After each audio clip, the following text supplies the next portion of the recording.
नमस्कार। संवाद के एक नए अंक में एक बार फिर आप सभी का स्वागत है। और जम्मू संभाग की अगर बात करें तो पिछले कुछ दिनों से प्राकृतिक आपदा और खासकर नेचुरल डिजास्टर से जम्मू जूझता हुआ नजर आ रहा है और कोई भी खित्ता इसे अछूता नहीं रहा है।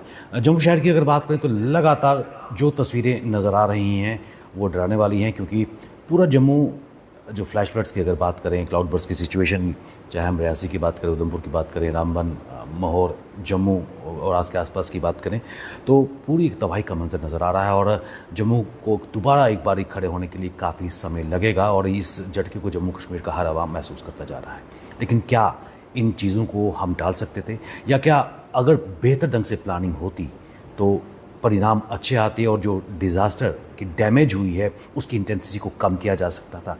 क्या कारण है कि जम्मू कश्मीर के मुख्यमंत्री उमर अब्दुल्ला अभी तक इस कैलामिटी को एक राष्ट्रीय आपदा या फिर एक स्टेट डिज़ास्टर की तरफ घोषित क्यों नहीं कर पाए? क्या अड़चनें सामने आ रही हैं? इन सब मुद्दों पर बात करने के लिए मेरे साथ जुड़ चुके हैं भारतीय जनता पार्टी के वरिष्ठ नेता, former mayor Jammu municipal corporation और former general secretary all India mayors council के राजेंद्र शर्मा जी। सर, बहुत बहुत स्वागत है आपका। नमस्कार राजेंद्र जी, एक बहुत बड़ी त्रासदी जम्मू झेलता हुआ महसूस कर रहा है और शायद अभी अंत नहीं है, क्योंकि कल की अगर बात करें 2 तारीख को रेड अलर्ट घोषित किया गया है। माना जा रहा है कि 200 mm तक बारिश की संभावना है। इससे कुछ दिन पहले 194 mm की त्रासदी जम्मू झेल चुका है। क्या कहेंगे? देखो, ये तो मानना पड़ेगा एक नेचुरल कैलामिटी है, ऐसी चीज़ें होती हैं, लेकिन देखा ये जाता है कि इसके समाधान के लिए क्या काम किए गए वो इम्पैक्ट देता है कि हम अपनी जनता के लिए कितने संवेदनशील हैं।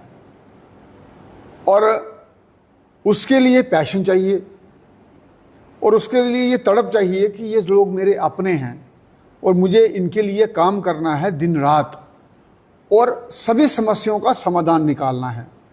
जब तक ये पैशन नहीं होगा तो ये काम नहीं हो पाएगा।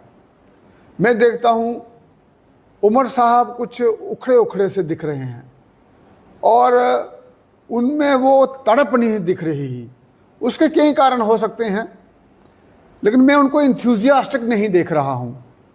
अब कारण क्या है वो तो वही बता सकते हैं, लेकिन हमें उनसे बड़ी उम्मीदें थी, बीइंग ए यंग डायनामिक, और उन्होंने अच्छी एजुकेशन भी प्राप्त की है। He is MBA from England I think. लेकिन वो चीज़ें एडमिनिस्ट्रेशन में नहीं दिख रही हैं।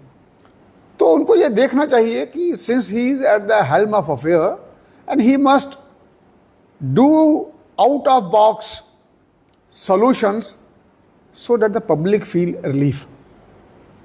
राजेंद्र, जिस तरह आपने कहा कि आउट ऑफ बॉक्स सोल्यूशन ढूंढने की आवश्यकता है, क्योंकि वर्ष 2014 में भी जो फ्लैश फ्लड्स आए थे, जम्मू ने उसका मंजर भी देखा था, तब भी तबाही का आलम था। लेकिन इस बार इंटेंसिटी डैमेज की काफ़ी ज़्यादा है। पहले चिराना, पीर को, दीगर इलाकों की अगर बात करें, गुजरनगर की बात करें, उसके आसपास चाहे हम उधमपुर की बात करें, रियासी की बात करें, रामबन की बात करें, कोई भी क्षेत्र छूता नहीं है। लेकिन अगर जम्मू म्यूनिसिपल कॉरपोरेशन के एरियाज़ की अगर बात करें, वहाँ के जो डैमेज की इंटेंसिटी है, क्या एक बेहतर तरीके से अगर टाउन प्लानिंग हो सकती थी? क्योंकि एक स्पर्ट आप डेवलपमेंट आपके हमने कार्यकाल में देखा था, लेकिन उसके बाद वो गति देखने को नहीं मिली।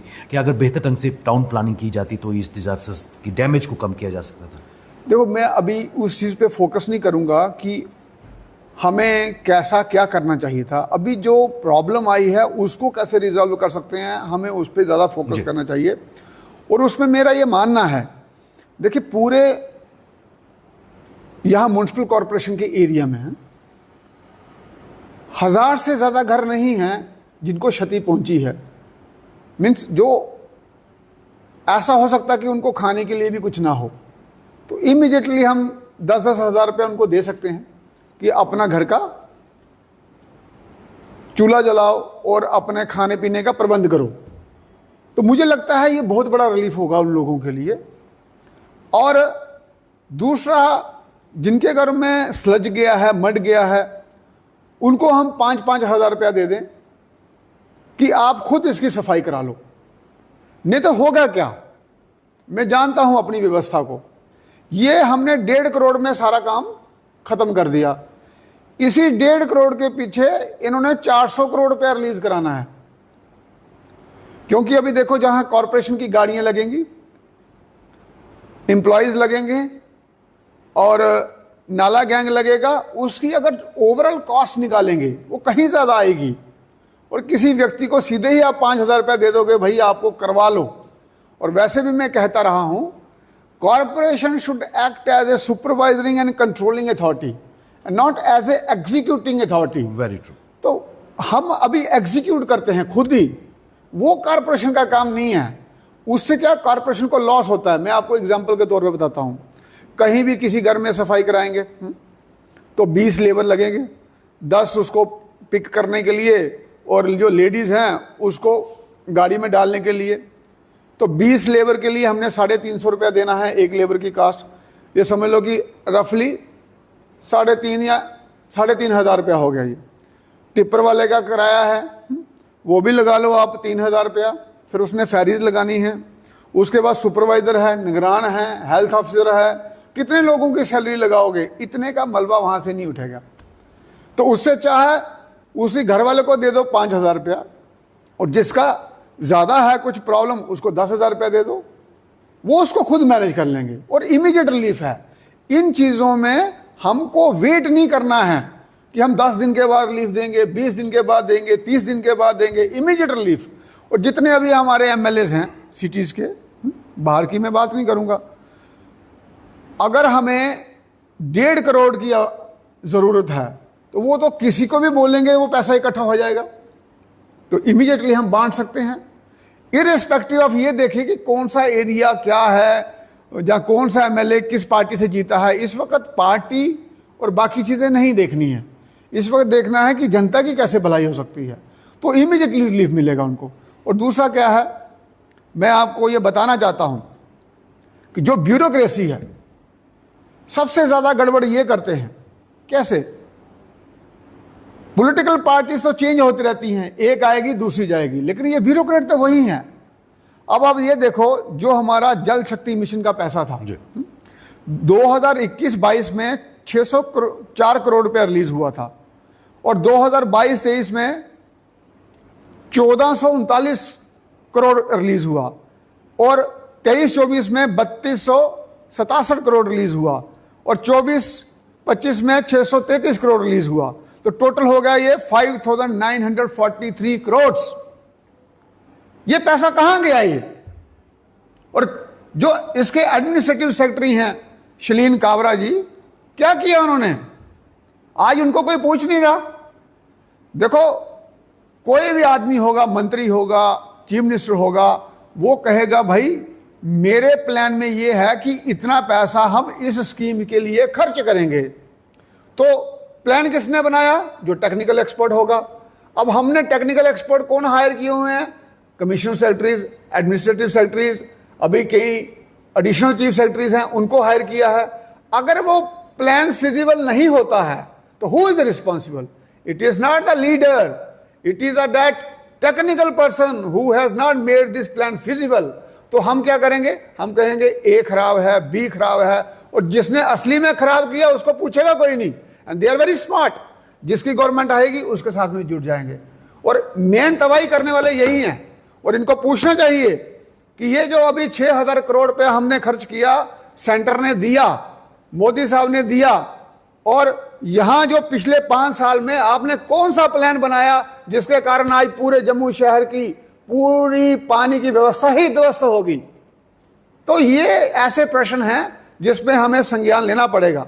उसी प्रकार से पीडीडी डिपार्टमेंट 5,835 करोड़ का खर्चा पिछले 5 साल में हुआ है, तो आज पोल उखड़ गए सारे। कैसे काम कर रहे हैं ये? और ये जो लोग हैं, अभी ये डिपार्टमेंट उमर साहब के पास है। तो हमें ये देखना पड़ेगा, ये जो ब्यूरोक्रेट्स हैं, टेक्निकल एक्सपर्ट्स हैं, टेक्निकल एफिशिएंट जो लोग हैं, ये गड़बड़ करते हैं, और बात किस पे आती है? पार्टीज पे आके आ जाती है। हाँ, उमर साहब की रिस्पॉन्सिबिलिटी है, since he is the chief minister, he must declare it A calamity. और दूसरी बात मैं आपको बड़े पते की बताऊं, बहुत कम लोगों को ये मालूम होगी, जब भी कोई ऐसी कैलेमिटी आती है, हमारे जीएफआर में ये प्रोविजंस हैं। क्या प्रोविजंस हैं? कि रूल 161, रूल 162, रूल 167 ये हमें अलाउ करते हैं कि हम प्रोक्योरमेंट यानी कि जो वस्तुएं हमें चाहिए वो हम विदाउट टेंडर खरीद सकें, लेकिन ये नहीं खरीदेंगे। क्यों नहीं खरीदेंगे? क्योंकि उसके लिए सर्टिफिकेट देना पड़ता है कि मेरी प्रोक्योरमेंट 100% करेक्ट थी। अगर ये वो देते हैं और प्रोक्योरमेंट ये सही नहीं करते हैं, आपने देखा हर बार, तो ये फंस जाते हैं, ये उसमें एंटी करप्शन में जाएंगे और करप्शन डिपार्टमेंट इनको घेर लेगा। तो इसलिए ये जितने भी स्मार्ट आईएएस ऑफिसर हैं ये क्या करेंगे, इस सिस्टम से काम नहीं करेंगे। तो सफर कौन हुआ? जब हमारे पास प्रावधान है तो आम जनता को किसने सफर करवाया? इन ब्यूरोक्रेट्स ने सफर करवाया। Those who had provision they did not put this provision into use so that the common masses problem be addressed. तो कौन जिम्मेवार हुआ? ये लोग जिम्मेवार हुए। तो इनको हमें देखना पड़ेगा। Now it's a duty of A political class कि इनको पूछे, और यही हमें असर्टिव होना पड़ेगा, यही हमें कोऑर्डिनेट करना पड़ेगा, यही हमें प्लान करना पड़ेगा, जिसकी अभी कमी है। एक चीज़ मैं आपसे जानना चाहूँगा, जिस तरह आपने कहा कि पॉलिटिकल क्लास को असर्टिव होना पड़ेगा, और जो इररेस्पेक्टिव ऑफ द पार्टी को लेकर अभी भी तस्वीर नज़र आ रही है, चाहे डीसी की बात करें, जेएमसी कमिश्नर की बात करें, instead of going to MLAs वो उनका अपने पास बुला रहे हैं और एमएलएज भी वहाँ जा रहे हैं, जबकि वो एग्जीक्यूटिव अथॉरिटी उनके पास है चीज़ें एग्जीक्यूट करने की। क्या कहेंगे, कमी नज़र आ रही है विजन में? देखो, एक बात तो माननी पड़ेगी आपको, लीडरशिप होती है परसेप्शन पे, और उसमें 4 चीजें हमें चाहिए। पहला, पैशन। जैसे मैंने कहा, अभी मुझे उमर साहब में पैशन नहीं दिख रहा एज ए चीफ मिनिस्टर, और वही हाल उनकी कैबिनेट का है। उसके पैशन के बाद आएगा इंटेग्रिटी, कि आदमी में कोई दाग तो नहीं है। तीसरा आएगा एडमिनिस्ट्रेटिव स्किल्स, कि मुझे काम कैसे लेना है और किससे लेना है। चौथा आता है नॉलेज ऑफ सब्जेक्ट। जब ये 4 चीजें आएंगी, उसके बाद में एक परसेप्शन बिल्ड होती है एज ए लीडर।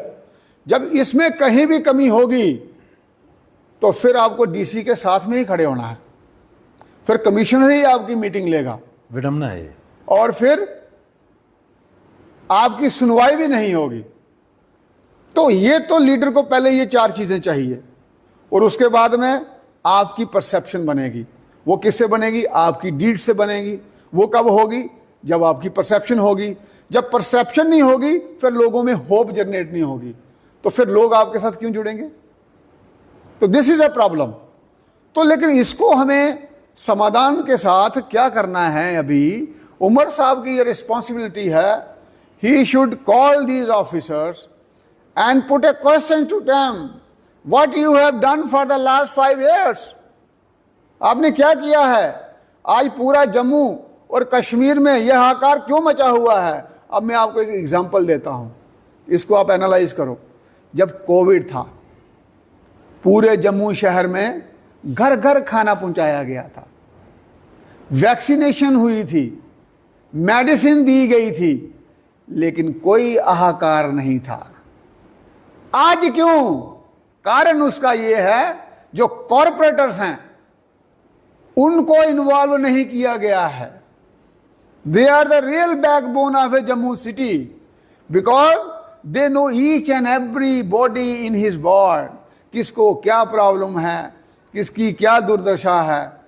वो एमएलएस को नहीं हो सकती, क्योंकि वो हर जगह नहीं पहुंच सकते। तो ये एक कोऑर्डिनेटेड एफर्ट और अप्रोच की बात है, जो कॉरपोरेटर्स के थ्रू समाधान हो सकता है। अब हम देखते हैं कि हम वही ओल्ड फैशन में जा रहे हैं कि दौरा करने जाएंगे, यहाँ क्या हो गया है, वहाँ क्या हो गया है। भाई, इसकी जरूरत ही नहीं है। टाइम कहाँ हो गया है? फेसबुक का टाइम है, आपका व्हाट्सएप का टाइम है, इंस्टाग्राम का टाइम है। आप व्हाट्सएप नंबर दो लोगों को, भाई अपना वार्ड नंबर लिखो और जो आपकी क्षति हुई है उसके 2 फोटो डालो और हमें भेज दो कॉरपोरेशन में, और एक टीम नियुक्त करो जिसमें एक्स कॉरपोरेटर, सैनिटरी इंस्पेक्टर और साथ में सुपरवाइजर रहेगा। वो इमीडिएटली वार्ड में जाके आइडेंटिफाई करेगा किसको क्या क्षति हुई है, तो क्या उसको रिड्रेसल चाहिए। शाम तक डाटा मिल जाएगा। तो मैंने आपको कहा 1.5 करोड़ सारा चाहिए, ये तो ऐसे भी किसी को बोलोगे 10-5 सरमायादारों को, तो वो 1.5 करोड़ इकट्ठा हो जाएगा शाम को। इमीडिएटली जाके सबको बांट दो। बाकी उनका जो रिलीफ वाला काम है उसके लिए कंपाइलेशन करो भाई क्या है। और वैसे भी as for standard disaster management system के तहत अगर किसी का घर में क्षति हुई होती है थोड़ी सामान्य दर से नीचे, तो उसको 6500 से ज़्यादा रुपए नहीं मिलते। और अगर ज़्यादा हुआ हो डैमेज, टोटल डैमेज, तो 1 लाख रुपया मिलता है। अब अमित शाह जी आए थे, हमें उम्मीद है कि वो कंपनसेशन बढ़ा सकते हैं, लेकिन मैं ये जानना चाहता हूं कि हमको खुद पैरों पे खुद खड़े होना है कि हर वक्त दिल्ली की तरफ देखना है। सबसे बड़ा सवाल है ये भी एक सवाल है। हम क्या दिल्ली की तरफ ही देखते रहेंगे, अपने पांव पे खड़े नहीं हो जाएंगे, जबकि हमारे पास इतना सामर्थ्य है कि हम खुद अपने पांव पे खड़े हो सकते हैं, लेकिन उसकी तरफ हमारा पॉलिटिकल सिस्टम नहीं जा रहा है और वो हमें डेवलप करना पड़ेगा। राजेंद्र जी, कुछ सवाल आपने खड़े किए हैं। 5,934 करोड़ रुपए जल शक्ति विभाग और 5,835 करोड़ रुपए बिजली विभाग ने पिछले 5 साल में खर्च किए हैं और आज वो पानी में बहती हुई चीज़ें नजर आ रही हैं। अकाउंटेबिलिटी कौन सेट करेगा? अकाउंटेबिलिटी नहीं की है, ब्यूरोक्रेट्स की है। प्लान उन्होंने बनाया। देखो क्या होता है, under our constitution what is a system, जनता जो है वो अपने जनप्रतिनिधि को पावर देती है कि we elect you to make systems for us which are accountable and transparent. किसने बनाने हैं? जनप्रतिनिधि ने बनाया, उनको वो इलेक्ट करती है। अब जब हम अपना घर बनाते हैं तो हम मैसन लाते हैं बाहर से, आर्किटेक्ट की बात उससे सलाह करते हैं, इसी प्रकार से वाइट वॉश वाला लगाते हैं ना। अब जब हमें काम करने हैं तो हम टेक्निकल एक्सपर्ट तो है नहीं है, we will hire the technical persons, they are the bureaucrats, they are the executors, they are the implementing agency. इसलिए हमने आईएएस को लगाया, इसलिए हमने केएस को लगाया, और इनको किसी को पीएचई में रखा, किसी में किस में रखा, पीडीडी में रखा, ऐसे रखा। No, these are the person who has to make your plans. तो प्लान इन्होंने बनाया। तो जो हमने अब घोड़ा लाया वो अगर चल नहीं पाएगा तो घुड़सवार क्या करेगा? वो तो रास्ते में रह जाएगा। तो इसी पॉलिटिकल पार्टीज जो हैं, जहां इलेक्टेड रिप्रेजेंटेटिव, ये घुड़सवार हैं। तो घोड़े का काम है सही जगह पे पहुंचाना, वो पहुंचा नहीं रहा। वो हर बार क्या करता है, जो घुड़सवार ऊपर बैठता है उसकी तरफ हो जाता है, खुद बच जाता है, घुड़सवार को फंसा देता है। राजेंद्र जी, एक चीज़ मैं आपसे जानना चाहूँगा, क्या चुनी हुई सरकार, जो सरकार इस वक्त नेशनल कॉन्फ्रेंस लेड गवर्नमेंट इस वक्त है, क्या इतनी असहाय हो गई है कि भगवती नगर फोर्ट ब्रिज पे जो तबाही हुई है लगातार 2014 में, 2013 में उमर अब्दुल्ला उस वक्त के तत्कालीन मुख्यमंत्री थे, उद्घाटन करते हैं, 2014 में डैमेज होता है, 16 में काम शुरू होता है, 147 करोड़ रुपए की लागत, 2025 के फ्लड्स में अभी फिर टूट जाता है, और फिर आर्मी की तरफ सरकार देखती हुई नज़र आती है और आर्मी फिर वहाँ पे रिकॉइल बिल्ड ब्रिज के वहाँ पे फॉर्मेशन बनाती है। क्या हमारा R&D विभाग इतना असहाय महसूस कर रहा है कि खुद उनके पास सामर्थ्य नहीं है ये चीज़ें करने का? देखो, जब मैं मेयर था मैं काफ़ी चीज़ें लोगों को पूछता था, और जो चीफ इंजीनियर तक लोग होते थे उनको जानकारी नहीं होती थी। इन्होंने सबने रूटीन में काम किया है। आज तक मुझे बताओ किसी चीज़ का सोल्यूशन निकाला है? जैसे हमारा चनाब का पानी है, उसको लिफ्ट करने का कोई सोल्यूशन निकाला किसी ने आज तक कि ये हमारे पास सोल्यूशन है? हमारे में वो इनिशिएशन ही नहीं है, उस जज्बे की कमी है। वो जज्बे की कमी। हम कहते हैं यार 2 साल के लिए मेरी ट्रांसफर हुई है, मैं काम करूंगा और इधर से निकलूंगा। ये रूटीन में काम करते हैं। काम तब होता है जब जज्बा होता है। आपको मैं बात बताता हूं, जापान में जो वृद्ध होते हैं वो बोलते हैं हमें पेंशन नहीं चाहिए, हम खुद कमा लेंगे। और इंडिया में क्या बोलते हैं, हमें पेंशन चाहिए। हमारा माइंडसेट ही ऐसा बना दिया पॉलिटिकल सिस्टम ने कि हम तरक्की की तरफ नहीं सोचते, हम दूसरी तरफ चलते हैं कि हमें फ्री में क्या मिलेगा। तो जो चीज़ फ्री की सोचेगा वो तरक्की कैसे करेगा? वो ना घर वालों को आगे ले पाएगा ना खुद चलेगा आगे। जब तक हम खुद, हर व्यक्ति ये नहीं सोचेगा कि हमें विकसित होना है, हमें एम्पावर होना है, तब तक देश आगे नहीं बढ़ सकता। अब जैसे आपने बात करी वहाँ इंजीनियर्स की, मुझे ये बताओ, यहाँ तो देशों ने समुद्र के अंदर टनलें बना दी हैं, पुल की तो बात ही छोड़ दो। तो ऐसा कैसा है कि 100 साल में हम ऐसी टेक्नोलॉजी नहीं बना पाए जिससे, इतनी बड़ी त्रासदी नहीं है जैसे हम बात कर रहे हैं। ये भी ब्यूरोक्रेट्स ने थोड़ा सा वो हवा बनाया हुआ है ताकि वो खुद कैमोफ्लेज हो सकें, अपनी गलतियां छुपा सकें। ये भी मैं आपको बता देता हूं। अब पूरे जम्मू शहर में मैं बता रहा हूं 1000 से घर ज्यादा नहीं है जो इफेक्ट हुए होंगे। पूरे जम्मू शहर में 75 मकानों का अभी तक क्लेम बना है, जिसमें अभी एक ही को मिलना है, क्योंकि आपके डॉक्यूमेंटेशन पूरी चाहिए। तो इतना बड़ी चीज नहीं है, just to camouflage the things.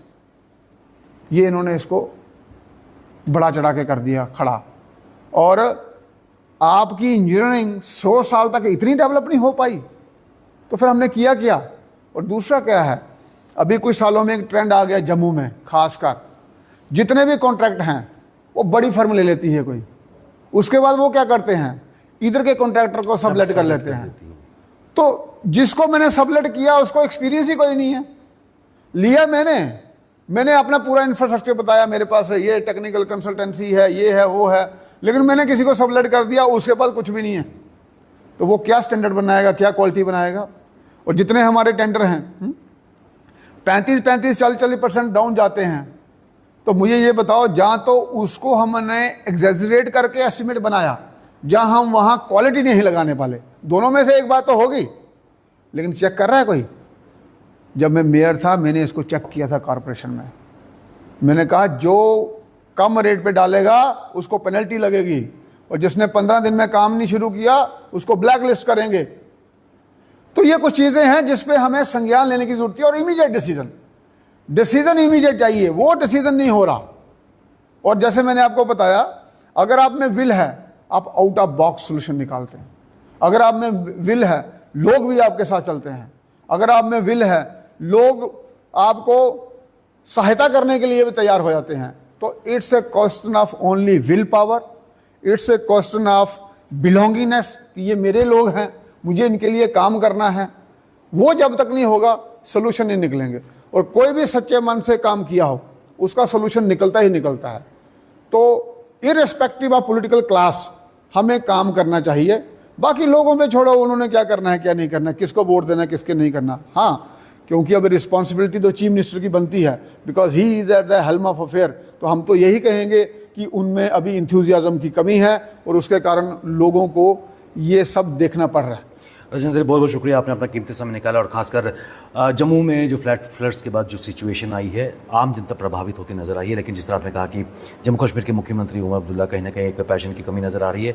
Aggressive तरीके से अगर इस जो प्रॉब्लम जो जम्मू की जनता फेस कर रही है उसको टैकल किया जाए, ब्यूरोक्रेसी को अकाउंटेबल बनाया जाए, तो समाधान जल्द ही संभव है। आपका बहुत बहुत शुक्रिया। धन्यवाद।